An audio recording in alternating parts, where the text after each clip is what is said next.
샬롬, 예수달교원안에 찬양하는 장미경입니다. 문병하 목사님의 글입니다. 법당에서 예불을 드리던 동자승이 큰 스님에게 물었다. 큰 스님, 부처님이 어느 나라 사람인 줄 큰 스님은 아세요? 동자승의 물음이 앙증맞아 큰 스님이 짐짓 궁금한 듯 물었다. 그래, 너는 아느냐? 어느 나라 사람인고? 동자승은 자신만만하게 소리를 질렀다. 중국이에요, 중국. 큰 스님은 웃으며 말했다. 중국이 아니라 인도인 것 같은데. 동자승은 목에 핏대를 세워가며 소리를 질렀다. 아니에요, 큰 스님이 잘못하셨어요. 분명히 중국 사람 맞아요. 큰 스님은 동자승의 잘못을 가르쳐야겠다는 표정으로 분명하게 말했다. 아니다, 인도 사람이 맞느니라. 그러자 동자승이 벌쩍 일어나더니 불상을 비스듬히 눕히면서 바닥을 보이며 말했다. 잘 보세요. 메이드 인 차이나라고 적혀 있잖아요. 무엇이 보이고 무엇이 진실입니까? 동자승의 눈에는 불상 바닥에 선명하게 찍힌 글자, 그 자신이 직접 확인한 사실이 보였습니다. 동자승의 입장에서는 그것이 완벽한 진실이었습니다. 그는 거짓말을 한 것도 아니고 억지를 부린 것도 아닙니다. 다만 그가 가진 지식과 인식의 범위가 불상이라는 물질에만 국한되어 있었기에 부처님의 역사적 기원이라는 더 큰 진실을 보지 못했을 뿐입니다. 우리 삶에도 이런 일이 얼마나 많습니까? 같은 사실을 두고도 관점이 다르면 대화는 평행선을 달릴 수밖에 없습니다. 이 세상의 모든 일이 흙과 백으로 명백하게 나누어지지 않음에도 불구하고 우리는 내가 손에 쥔 메이드 인 차이나라는 단편적인 증거 하나만을 믿고 나는 전적으로 맞고 너는 전적으로 틀리다며 목에 핏대를 세우곤 합니다. 우리 본문에서 바울 사도는 고린도 교회를 향해 날카로운 경고를 던집니다. 만일 누구든지 무엇을 아는 줄로 생각하면 아직도 마땅히 알 것을 알지 못하는 것이오. 여기서 바울이 말하는 마땅히 알 것은 단순히 머릿속에 들어있는 지식이나 정보가 아닙니다. 그것은 진리의 전체적인 맥락을 읽어내는 겸손함이며 나아가 내 지식으로 인해 상처받을 타인의 마음을 헤아리는 사랑을 의미합니다. 우리가 내가 맞고 너는 틀렸다는 사실을 상대에게 계속 주입하려고 할 때 그 관계는 결국 깨지고 맙니다. 내 옳음을 증명하려는 고집이 대화를 단절시키고 가족을 갈라놓으며 공동체를 분열시킵니다. 불상을 눕혀서라도 자신의 정당성을 증명하려 했던 동자승처럼 우리도 상대를 굴복시키기 위해 끊임없이 나만의 바닥을 들이밀고 있지는 않습니까? 고린도전서 8장 2절 말씀입니다. 만일 누구든지 무엇을 아는 줄로 생각하면 아직도 마땅히 알 것을 알지 못하는 것이요.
주를 믿는 자들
김성욱 교수님의 글입니다.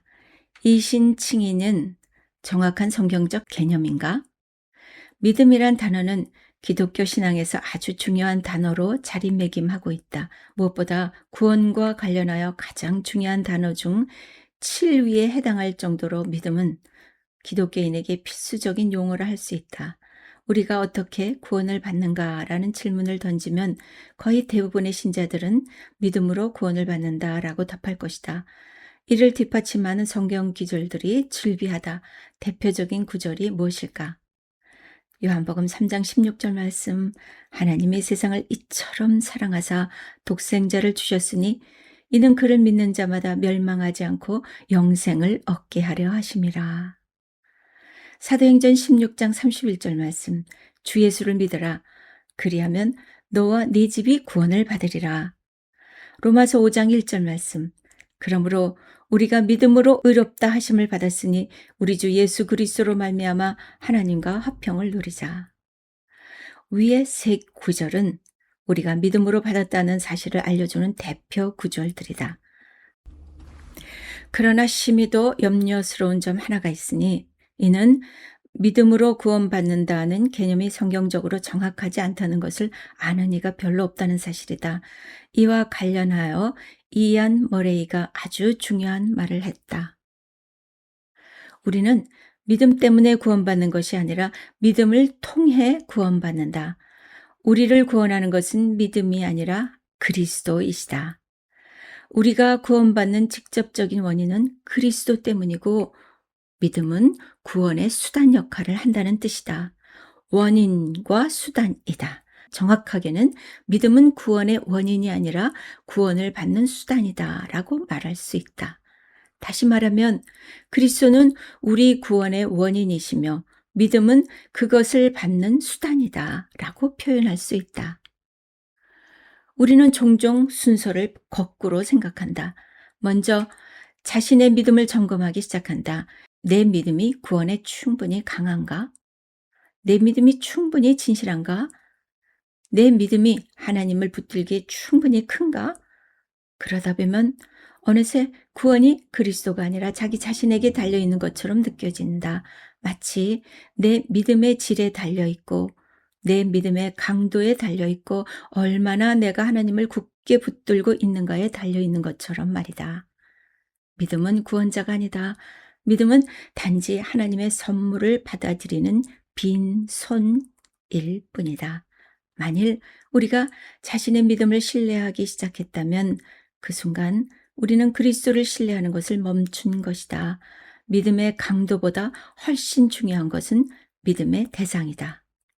구원은 우리가 얼마나 강하게 그리스도를 붙들고 있느냐에 달려있지 않다. 오히려 그리스도께서 우리를 얼마나 굳게 붙들고 계시냐에 달려있다. R.C. 스프롤이 이렇게 말했다. 우리가 안전한 것은 우리가 예수님을 꼭 붙잡아서가 아니라 예수님이 우리를 꼭 붙잡으셔서이다. 그렇다. 정확한 표현이다. 많은 이들이 이신칭의의 교리를 가르치고 배워왔다. 이신칭의의 교리는 성경적으로 정확한 표현이 아님에 유의해야 한다. 성경적으로 정확한 내용은 에베소 2장 8절에 나온다.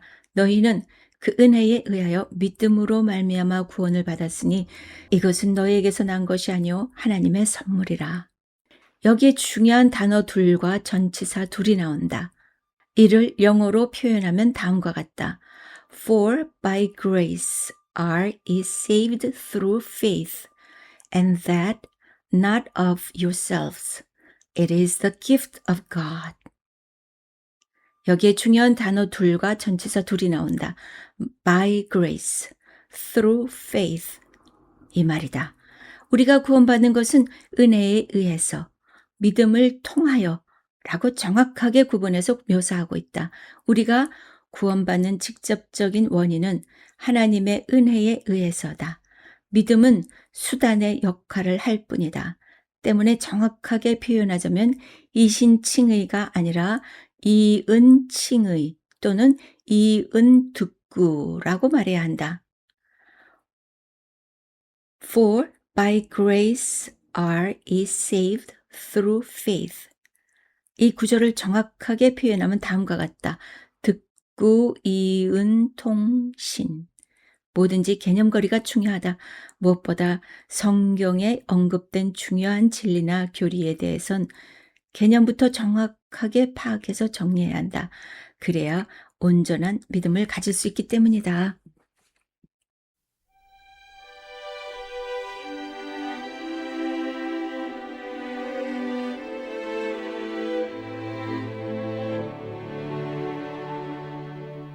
나의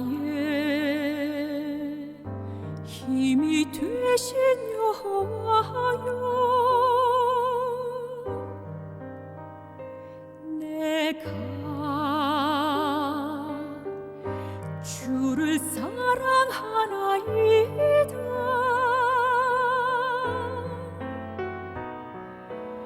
여호와는 나의 반석, 나의 구원, 나를 건지시는 자요, 나의 하나님이시여.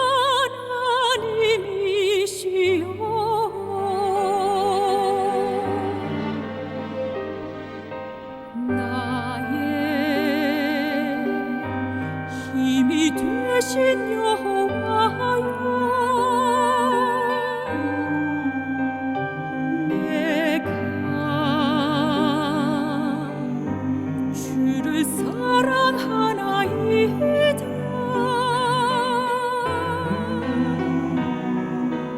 여호와는 나의 방패, 나의 피난처, 생명의 능력 되시는 나의 하나님이시여.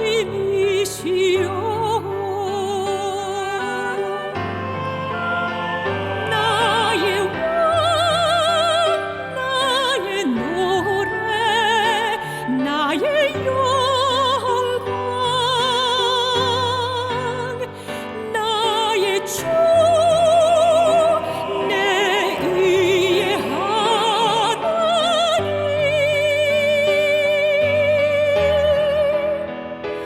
나의 소망, 내 머리를 드시는 자, 내가 주를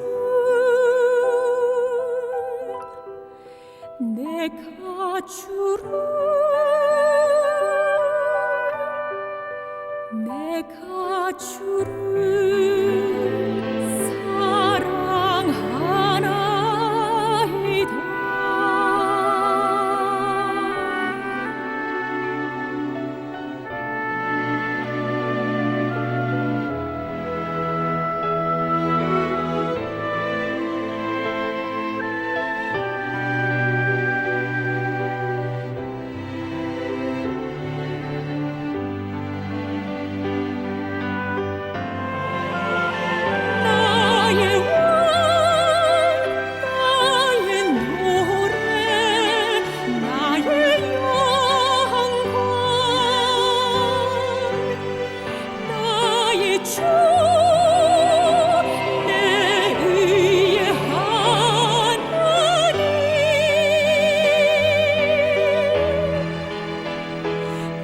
나의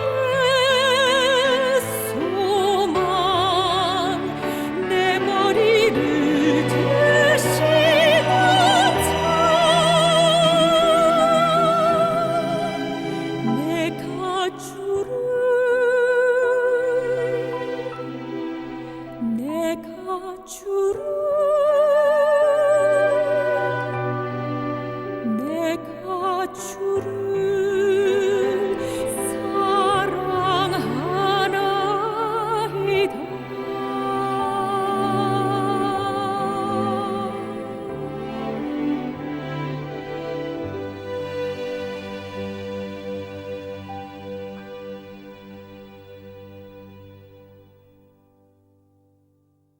문병하 목사님의 글입니다. 히말라야의 고산족들에게는 양을 매매하는 아주 독특한 풍속이 있다. 그들은 양을 팔고 살 때 양의 크기나 겉모습 혹은 나이를 보고 값을 정하지 않았다. 오직 양의 행동과 태도를 보고 값을 정했다. 살 사람과 팔 사람은 사고자 하는 양을 가파른 산비탈에 가만히 놓아두고 함께 지켜본다. 이때 어떤 양은 겉보기에 조금 마르고 보잘것없어 보여도 가파른 비탈 위를 향해 묵묵히 발걸음을 옮기며 풀을 뜯어먹는다. 그러면 그 양의 값은 올라간다. 반대로 지금 당장 살이 포동포동하게 찌고 튼실해 보일지라도 편안한 아래쪽을 향해 걸어 내려가는 양은 값이 뚝뚝 떨어진다. 그 이유는 위로 올라가려는 양은 현재는 비록 숨이 차고 힘이 들지라도 결국 넓은 산허리라는 미래를 맞이하게 되기 때문이다. 반면 아래로 내려가는 양은 현재는 걷기 수월하고 편할지 몰라도 결국 좁은 협곡 바닥에 이르러서는 먹을 것이 없어 굶주려 죽기 때문이다. 고산족들은 양의 현재 몸집이 아니라 그 양이 나가고 있는 방향과 태도의 가치를 보았던 것이다. 하나님이 사람을 평가하는 가치도 이와 같지 않겠습니까? 세상은 언제나 눈에 보이는 무게를 달아 사람을 평가합니다. 스펙, 재산, 외모 혹은 교회의 직분이나 신앙의 연수라는 저울 위에 사람을 올려놓습니다. 위대한 선지자 사무엘조차도 예외는 아니었습니다. 이세의 장남 엘리압의 훤칠한 용모와 큰 키를 보았을 때 사무엘은 마음에 감탄하며 여호와의 기름 부으실 자가 과연 여기 있도다라고 생각했습니다. 그러나 그때 하나님께서는 단호하게 말씀하십니다. 그의 용모와 키를 보지 말라. 내가 이미 그를 버렸노라. 사람은 외모를 보거니와 나 여호와는 중심을 보느니라. 하나님은 우리가 가진 지식이나 물질, 직분이나 신앙의 경력이 아니라 우리의 꿈꾸는 비전과 그 비전을 이루고자 하는 태도의 방향을 보십니다. 사람들은 가진 것에 무게를 달지만 하나님은 지금도 태도의 무게를 달고 계십니다. 이 중심을 보시는 하나님의 기준은 오늘 본문 마태복음 10장 42절에서 예수님이 하신 말씀과 놀랍도록 맞닿아 있습니다. 또 누구든지 제자의 이름으로 이 작은 자 중 하나에게 냉수 한 그릇이라도 주는 자는 내가 진실로 너희에게 이르노니 그 사람이 결단코 상을 잃지 아니하리라. 세상의 눈으로 냉수 한 그릇은 아무런 가치도 무게도 나가지 않는 지극히 사소한 것입니다. 대단한 기부금도 아니고 거대한 업적도 아닙니다. 하지만 예수님은 그 작은 행동에 결단코 상을 잃지 않을 것이라는 엄청난 축복을 선언하십니다. 이유가 무엇일까요? 그 냉수 한 그릇에 담긴 중심의 태도를 보셨기 때문입니다. 세상이 알아주지 않는 보잘것없는 작은 자 하나를 대할 때도 주님을 대하듯 영접하는 그 마음의 방향을 기쁘게 받으신 것입니다. 현재의 편안함을 거스리고 위로 향해 한 걸음 내딛는 양과 같은 태도가 그 냉수 한 그릇에 담겨 있었습니다. 그렇다면 우리는 구체적으로 어떻게 해야 하나님이 달아보실 때 합당한 중심과 태도를 가질 수 있을까요? 우리 삶에 세 가지 영적 정렬이 일어나야 합니다. 우리의 태도가 바르게 되려면 늘 질문해야 합니다. 나는 사람에게 보이기 위해 행하는가? 보이지 않는 하나님을 의식하는가? 아무도 보지 않는 곳에서 행하는 작은 순종, 남들이 알아주지 않아도 묵묵히 자리를 지키는 신실함이 진짜 내 중심의 무게입니다. 하나님은 결과물의 크기보다 마음에 담긴 사랑의 농도를 보십니다. 냉수 한 그릇에 예수님의 이름으로 주님을 사랑하는 마음으로라는 동기가 담겼을 때 그것은 하늘의 가치가 되었습니다. 오늘 내게 맡겨진 작은 일에 온전한 사랑과 정성을 담으십시오. 히말라야의 양처럼 중심이 바로 선 사람은 편안한 아래로 내려가 안주하지 않고 조금 숨이 차더라도 가파른 비탈 위로 향해 한 걸음씩 옮깁니다.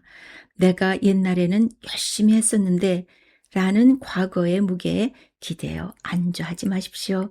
오늘 하루 말씀 한 구절을 더 깊이 묵상하고 한 번 더 참고 용서하려는 노력이 바로 위를 향해 올라가는 태도입니다. 지금 여러분의 삶의 안테나는 어디를 향해 있습니까? 위입니까? 아니면 아래입니까? 사무엘 상서 16장 7절 말씀입니다. 여호와께서 사무엘에게 이르시되 그의 용모와 키를 보지 말라. 내가 이미 그를 버렸노라. 내가 보는 것은 사람과 같지 아니하니 사람은 외모를 보거니와 나 여호와는 중심을 보느니라 하시니라.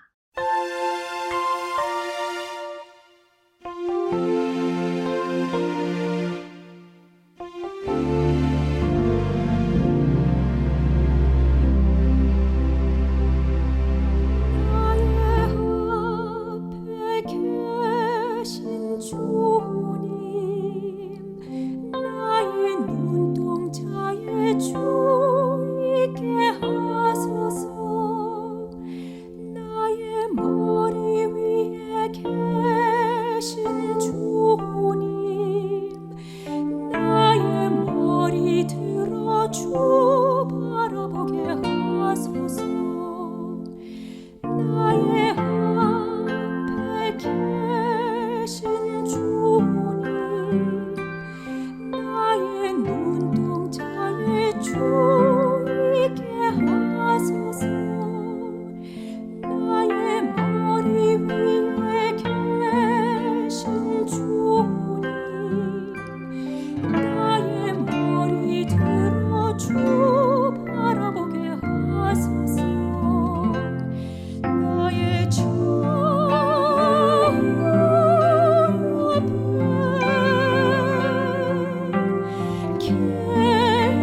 계신 주님, 나와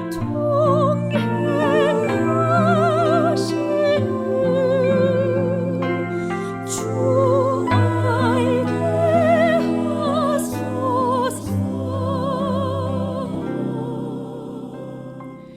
나의 뒤에 계신 주님, 나를 안으시며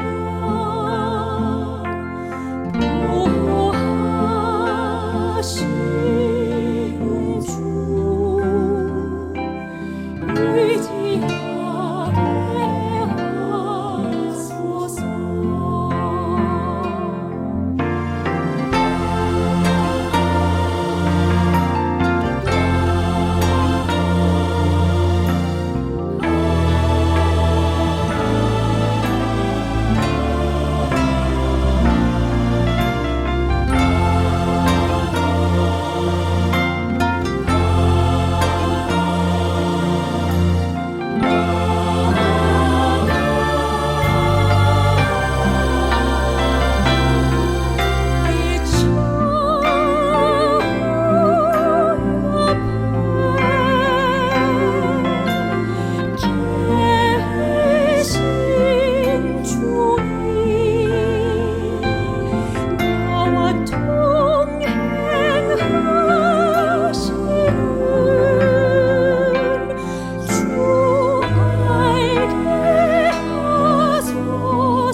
예수를 알기 원하는 제작진에게 찬양하는 장미경이었습니다.